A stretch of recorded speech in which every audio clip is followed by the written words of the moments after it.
Prime Minister Mark Carney has ordered a full review of Canada's multi-billion-dollar F-35 jet deal. The United States has cautioned Canada against backing out of its purchase of American-made F-35 fighter jets, warning it of potential fallout if the deal is scrapped. We found that estimated costs of the Future Fighter Capability Project have significantly increased, and that the project faces several risks that could jeopardize the timely introduction of the new fleet. The global defense sector is being rocked by Canada. The Canadian government has chosen to halt and reevaluate its significant fighter jet agreement with the United States after years of discussion, an agreement exceeding $17 billion. The strategy was easy. 88 brand-new F-35 Lightning II aircraft from Lockheed Martin, the identical stealth fighters utilized by the U.S. Air Force and other NATO allies, will replace Canada's outdated CF-18 Hornets. However, that proposal is now on hold. Ottawa launched a thorough assessment of the F-35 procurement in March 2025. Stating that it intended to reevaluate the pricing, technology, and industrial advantages for Canada.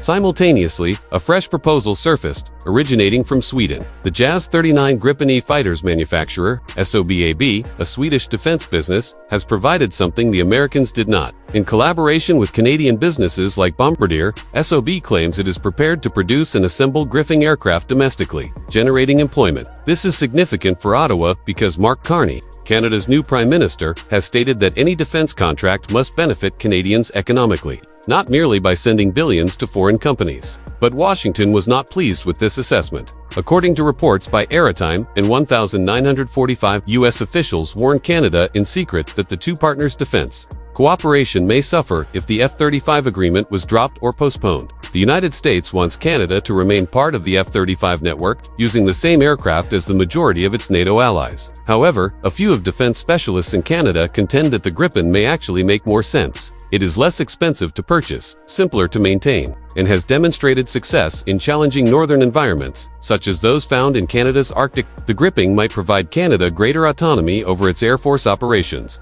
In contrast to the F-35, which is primarily dependent on U.S. maintenance facilities, however, the tale does not stop there. Fighter jets aren't the only topic here. It has to do with independence, industry, and politics. Canada has relied on U.S. defense technologies for decades. Ottawa may now be reconsidering how closely it should link its defense to Washington, given the escalating trade tensions, tariffs, and economic strain between the two nations. Be sure to activate the bell symbol and subscribe. It makes our channel grow significantly. Although Canada's investigation does not immediately result in a move to Sweden, it does convey a strong message. We'll choose what's best for Canadians, not just what's best for politics.